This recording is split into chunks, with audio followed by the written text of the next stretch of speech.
Hello दोस्तों, स्वागत है इस बिहार पुलिस से related YouTube channel BP exam गुरु में। तो कैसे हैं आप लोग? उम्मीद करता हूं कि आप लोग अच्छे होंगे। तो आज के सेशन में हम लोग लेकर के आए 16, 20, 23 और 27 जुलाई पर आधारित 30 जुलाई को आने वाले प्रश्न, जो आपके बिहार पुलिस एग्ज़ाम में 23 जुलाई को देखने को मिलेगा। वैसा प्रश्न आज के सेशन में हम लेकर के आए हैं। तो चलिए बिना देर के करते वीडियो का स्टार्ट। अगर आप मेरे चैनल पर नए हैं तो चैनल को सब्सक्राइब करके बेल आइकन दबा घंटी को ऑल कर लीजिएगा। तो आज का हमारा ये पहला प्रश्न है कि बिहार के लिए कानून कौन बनाता है? बिहार के लिए कानून कौन बनाता है? तो विधानमंडल बनाते हैं। कौन बनाते हैं? विधानमंडल बनाते हैं। यहाँ पे आप लोग तीसरा ऑप्शन है विधानमंडल दिख रहा होगा। अब यहाँ पे अगला प्रश्न है कि वर्तमान में मौलिक कर्तव्यों की संख्या कितनी है? वर्तमान में मौलिक कर्तव्यों की संख्या कितनी है? तो 11 हो जाएगा। कितना हो जाएगा? 11 हो जाएगा। वर्तमान में मौलिक कर्तव्यों की संख्या कितनी हो जाएगी? तो 11 हो जाएगी, जो आपको यहाँ पे तीसरा ऑप्शन में 11 दिख रहा होगा। अब यहाँ पे अगला प्रश्न है, ब्लड कैंसर को किस नाम से जाना जाता है? ब्लड कैंसर को किस नाम से जाना जाता है? तो ब्लड कैंसर को किस नाम से जाना जाता है? तो ल्यूकेमिया से जाना जाता है। ल्यूकेमिया से, जो आपको यहाँ पे दूसरा ऑप्शन में ल्यूकेमिया दिख रहा होगा। ब्लड कैंसर को किस नाम से जाना जाता है? तो ल्यूकेमिया से, जो आपको यहाँ पे दूसरा ऑप्शन ल्यूकेमिया दिख रहा होगा। बिल्कुल ही 16 मतलब पहले जो एग्ज़ाम हुआ है, इससे पहले उस एग्ज़ाम से रिलेटेड वीडियो है इसमें। अब यहाँ पे है कि नरमान बोरलांग किस देश के निवासी थे? नरमान बोरलांग किस देश के निवासी थे? तो यूएस के थे। कहाँ के थे? यूएस के थे, जो आपको यहाँ पे चौथा ऑप्शन में दिख रहा होगा। अब यहाँ पे अगला प्रश्न है कि गेहूं में रस्ट रोग किसके कारण होता है? गेहूं में रस्ट रोग किसके कारण होता है? तो कवक के कारण होता है। किसके कारण? कवक के कारण होता है। अगर आपने अब तक मेरे चैनल को सब्सक्राइब नहीं किया है तो प्लीज़ चैनल को सब्सक्राइब करके चैनल से जुड़ जाइए। अब यहाँ पे है कि पौधों में नाइट्रोजन का किस रूप में ग्रहण करते हैं? पौधों में नाइट्रोजन को किस रूप में ग्रहण करते हैं? तो नाइट्रेट में हो जाएगा। किस में हो जाएगा? नाइट्रेट में हो जाएगा।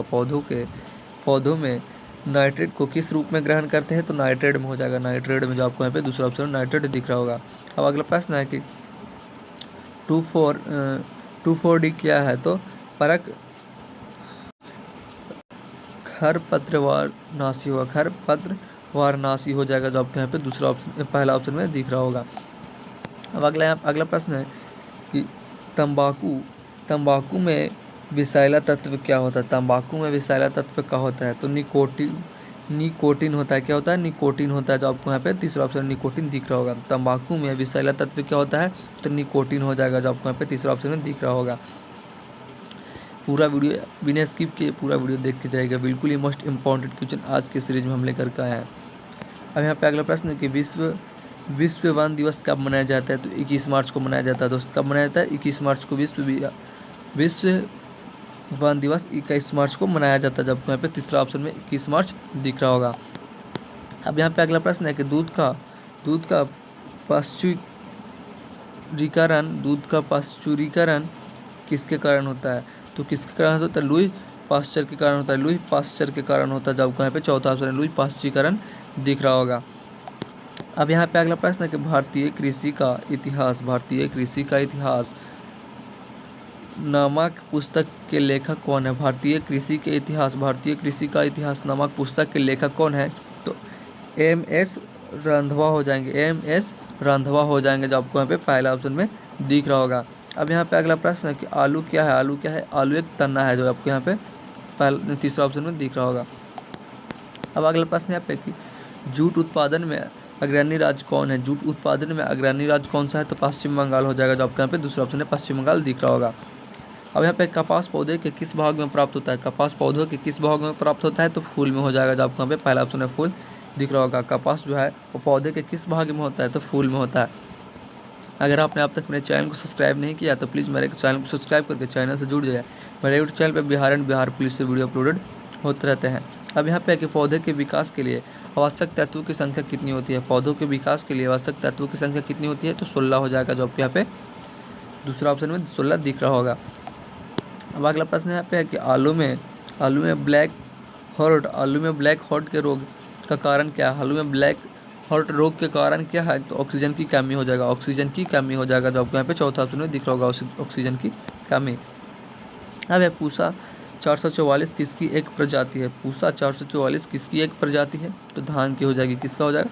धान की हो जाएगी। पूसा 444 किसकी एक प्रजाति है? तो धान की हो जाएगी। अब यहाँ पे अगला प्रश्न है कि राष्ट्रीय डेयरी विकास बोर्ड की स्थापना कब हुई थी? राष्ट्रीय डेयरी विकास बोर्ड की स्थापना कब हुई थी? तो राष्ट्रीय डेयरी विकास बोर्ड की स्थापना कब हुआ था? तो 1965 में हुआ था। 1965 में हुआ था। जब यहाँ पे पहला ऑप्शन 1965 दिख रहा होगा। अब यहाँ पे अगला प्रश्न है कि राष्ट्रीय डेयरी अनुसंधान केंद्र कहाँ स्थित है? राष्ट्रीय डेयरी अनुसंधान केंद्र कहाँ स्थित है? तो करनाल में हो जाएगा। कहाँ हो जाएगा? करनाल में हो जाएगा। जो आपको यहाँ पे दूसरा ऑप्शन में करनाल दिख रहा होगा। राष्ट्रीय डेयरी अनुसंधान जो है वो केंद्र कहाँ स्थित है? तो करनाल में हो जाएगा। अब यहाँ पे अगला प्रश्न है कि बोरलांग पुरस्कार किस क्षेत्र में दिया जाता है? बोरलांग पुरस्कार जो है वो कौन सा क्षेत्र में दिया जाता है? तो कृषि क्षेत्र में दिया जाता है। कौन सा क्षेत्र में दिया जाता है? कृषि क्षेत्र में दिया जाता है। बोरलांग पुरस्कार जो है वो किस क्षेत्र में दिया जाता है? तो कृषि क्षेत्र में दिया जाता है।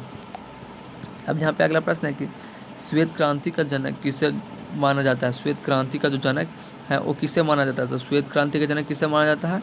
तो वर्गीज कुरियन को जो आपको यहाँ पे दूसरा ऑप्शन में दिख रहा होगा। अब यहाँ पे अगला प्रश्न है कि चिपको आंदोलन की शुरुआत कब हुई थी? तो 1973 में चिपको आंदोलन की शुरुआत हुई थी। जो आपको यहाँ पे पहला ऑप्शन में दिख रहा होगा। अब अगला प्रश्न है कि फूलों का अध्ययन क्या कहलाता है? फूलों का अध्ययन क्या कहलाता है? तो फूलों का अध्ययन क्या कहलाता है? तो एंथोलॉजी कहलाता है। क्या कहलाता है? एंथोलॉजी कहलाता है। जो आपको यहाँ पे दूसरा ऑप्शन में दिख रहा होगा एंथोलॉजी। फूलों का अध्ययन क्या कहलाता है? तो एंथोलॉजी कहलाता है। अब यहाँ पे अगला प्रश्न है कि दूध में मीठापन किसका कारण होता है? दूध में मीठापन किसके कारण होता है? तो लैक्टोज के कारण। किसके कारण? लैक्टोज के कारण। जो आपको यहाँ पे पहला ऑप्शन में लैक्टोज दिख रहा होगा। अब यहाँ पे अगला प्रश्न है गेहूँ का सबसे बड़ा उत्पादक देश कौन सा है? गेहूं का सबसे बड़ा उत्पादक देश कौन सा हो जाएगा? तो चीन हो जाएगा। कौन सा हो जाएगा? चीन हो जाएगा। गेहूं का सबसे बड़ा उत्पादक देश चीन हो जाएगा। अब एक भारत में हरित क्रांति के जन्मदाता माने जाते हैं। भारत में हरित क्रांति के जन्मदाता कौन माने जाते हैं? तो MS स्वामीनाथन हो जाएंगे। MS स्वामीनाथन हो जाएंगे। जो आपको यहाँ पे दूसरा ऑप्शन में दिख रहा होगा। अब अगला प्रश्न है कि भारत में हरित क्रांति की शुरुआत किस वर्ष हुई थी? भारत में हरित क्रांति की शुरुआत किस वर्ष हुई थी? तो 1965 से 66 तक। 1965 से 66 तक। अब अगला प्रश्न है कि हरित क्रांति का जन्म किस देश में है? हरित क्रांति का जन्म किस देश में? हरित क्रांति का जनक किस देश है? तो मैक्सिको हो जाएगा। जो आपको यहाँ पे पहला ऑप्शन में दिख रहा होगा। अगला प्रश्न है कि हरित क्रांति शब्द का जो प्रयोग है सर्वप्रथम किसने किया था? हरित क्रांति शब्द का जो प्रयोग है वो सर्वप्रथम किसने किया था? तो किसने किया था? तो डॉक्टर विलियम गॉड ने किया था। डॉक्टर विलियम गॉड ने किया था। जो आपको यहाँ पे चौथा ऑप्शन में दिख रहा होगा। अब यहाँ पे अगला प्रश्न है कि फलों का अध्ययन क्या कहलाता है? तो फलों का अध्ययन क्या कहलाता है? तो इसका सही आंसर बी हो जाएगा। पोमोलॉजी कहलाता है। क्या कहलाता है? पोमोलॉजी कहलाता है। पोमोलॉजी कहलाता है। जब यहाँ पे दूसरा ऑप्शन में दिख रहा होगा। अब अगला प्रश्न है कि कपास अनुसंधान केंद्र कहाँ स्थित है? कपास अनुसंधान क्षेत्र कहाँ स्थित है? केंद्र कहाँ स्थित है? तो पुणे में। कहाँ स्थित? पुणे में स्थित है। अब यहाँ पे अगला प्रश्न है कि लौंग पौधों के विकास भाग से प्राप्त की जाती है। लौंग पौधों के भाग के प्राप्त की जाती है। तो पुष्पकलिका। क्या? पुष्पकलिका। जो आपको यहाँ पे चौथा ऑप्शन में दिख रहा होगा। अब अगला प्रश्न है कि सोयाबीन में प्रोटीन कितना प्रतिशत होता है? सोयाबीन में प्रोटीन कितना प्रतिशत होता है? तो 41% हो जाएगा। 41% हो जाएगा। जो आपको यहाँ पे पहला ऑप्शन में दिख रहा होगा। अब एक राष्ट्रीय चावल अनुसंधान केंद्र कहाँ है? राष्ट्रीय चावल अनुसंधान केंद्र कहाँ है? तो राष्ट्रीय चावल अनुसंधान केंद्र कहाँ हो जाएगा? तो मनीला में हो जाएगा। मनीला में हो जाएगा। अंतर्राष्ट्रीय चावल अनुसंधान केंद्र कहाँ है? तो मनीला में हो जाएगा। यहाँ पे आप लोग देख सकते हैं। अब अगला प्रश्न है कि केंद्रीय चावल शोध संसाधन कहाँ स्थित है? केंद्रीय चावल शोध संसाधन कहाँ स्थित है? तो कटक में हो जाएगा। कहाँ हो जाएगा? कटक में हो जाएगा। जब आपको यहाँ पे पहला ऑप्शन में कटक दिख रहा होगा। अब यहाँ पे अगला प्रश्न देखिएगा, अगर आपने मेरे चैनल को अब तक सब्सक्राइब नहीं किया तो प्लीज़ चैनल को सब्सक्राइब करके मेरे चैनल से जुड़ जाए। मेरे यूट्यूब चैनल पर बिहार पुलिस से रिलेटेड वीडियो अपलोड होते रहते हैं। ये जो आज हम लोग प्रश्न देख रहे हैं बिल्कुल ही 30 जुलाई पे आधारित है। जो पहले एग्ज़ाम हुआ है बिहार पुलिस से उससे रिलेटिव क्वेश्चन है। 16, 20, 27, 23 को जो मतलब एग्ज़ाम हुआ है वो सारे एग्ज़ामों से रिलेटिव है ये। जैसे कि देखो टीका रोग का संबंध किस फल से है? टीका रोग का जो संबंध है वो किस फल से हो जाएगा? तो चन्ना से हो जाएगा। किससे हो जाएगा? चन्ना से हो जाएगा, जो आपको यहाँ पे दूसरा ऑप्शन चन्ना दिख रहा होगा। अब अगला प्रश्न है कि चाय में कौन सा तत्व पाया जाता है? तो चाय में कौन सा तत्व पाया जाता है? तो थीन पाया जाता है, जो आपका पहला ऑप्शन में थीन दिख रहा होगा। अब है कि चाय बोर्ड कहाँ स्थापित किया गया है? चाय बोर्ड जो है वो कहाँ स्थापित किया गया है? तो कोलकाता में। कहाँ? कोलकाता में। चाय बोर्ड कहाँ स्थापित किया गया है? तो कोलकाता में।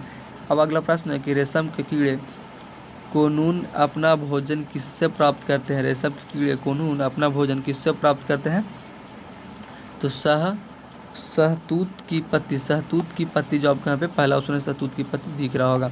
अब यहाँ पे अगला प्रश्न है कि गोल्डन फाइबर के नाम से किसे जाना जाता है? गोल्डन फाइबर के नाम से किसे जाना जाता है? तो जूट को। किसको? जूट को। गोल्डन फाइबर के नाम से किसे जाना जाता है? तो जूट को गोल्डन फाइबर के नाम से जाना जाता है। अब यहाँ पे देखिए कि दालचीनी पौधे के किस भाग से प्राप्त होती है? दालचीनी जो है वो पौधे के किस भाग से प्राप्त होती है? तो छाल से। किससे? छाल से प्राप्त होती है। अब यहाँ पे अगला प्रश्न है कि दूध का रंग सफ़ेद किसके कारण होता है? दूध का जो रंग है सफ़ेद किसके कारण होता है? तो केसिन के कारण। किसके कारण? केसिन के कारण, जो आपको यहाँ पे दूसरा ऑप्शन में केसिन दिख रहा होगा। अब यहाँ पे अगला प्रश्न है कि टमाटर का रंग लाल किसके कारण होता है? टमाटर का जो रंग है लाल होता है वो किसके कारण होता है? तो लाइकोपीन के कारण होता है। लाइकोपीन के कारण। लाइकोपीन के कारण, जो आपको यहाँ पे दूसरा ऑप्शन में लाइकोपीन दिख रहा होगा।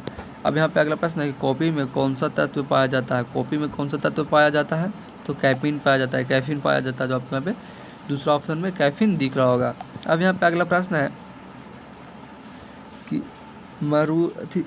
मशरूम क्या है? मशरूम क्या है? तो मशरूम क्या हो जाएगा? तो मशरूम एक कवक हो जाएगा। क्या हो जाएगा? कवक हो जाएगा, जो आपको यहाँ पे चौथा ऑप्शन में कवक दिख रहा होगा। अब एक स्वतंत्र भारत में पहले कृषि मंत्री कौन थे? स्वतंत्र भारत में पहले कृषि मंत्री कौन थे? तो स्वतंत्र भारत में पहले कृषि मंत्री कौन थे? तो पंजाब राव देशमुख थे। पंजाब राव देशमुख थे, जो आपको यहाँ पे तीसरा ऑप्शन में दिख रहा होगा। अब यहाँ पे कि धान में खैरा रोग किसके कमी से होता है? धान में खैरा रोग किसके कमी से होता है? तो जिंक की कमी से, जो आपको यहाँ पे पहला ऑप्शन में जिंक दिख रहा होगा। धान में खैरा रोग किसकी कमी से होता है? तो जिंक रोग की कमी से। अब यहाँ पे है कि विश्व में धान की बैनी किस में कौन सी होती है? विश्व में धान की बैनी किस में कौन सी होती है? तो IR8 होती है, जो आपको यहाँ पे दूसरा ऑप्शन में दिख रहा होगा। अब यहाँ पे अगला प्रश्न है कि मलेरिया सौदी कुनैन किससे प्राप्त होती है? तो किससे प्राप्त होती है? तो इसका सही आंसर सी हो जाएगा, सिनकोना से। किससे? सिनकोना से, जो आपको यहाँ पे तीसरा ऑप्शन में सिनकोना दिख रहा होगा। अब यहाँ पे अगला प्रश्न है कि छठ पर्व कितने दिनों का पर्व होता है? छठ पर्व जो है वो कितने दिनों का पर्व होता है? जो 4 दिन का पर्व होता है। 4 दिन का पर्व होता है, जो आपको यहाँ पे तीसरा ऑप्शन में दिख रहा होगा। अब यहाँ पे अगला प्रश्न है, तो आज के लिए इतना काफ़ी, मिलता है अगले वीडियो के साथ। तब तक के लिए जय हिंद, जय भारत। अगर वीडियो अच्छा लगा हो तो तब लाइक शेयर कमेंट एंड अपने दोस्तों के पास भी शेयर कर दीजिएगा।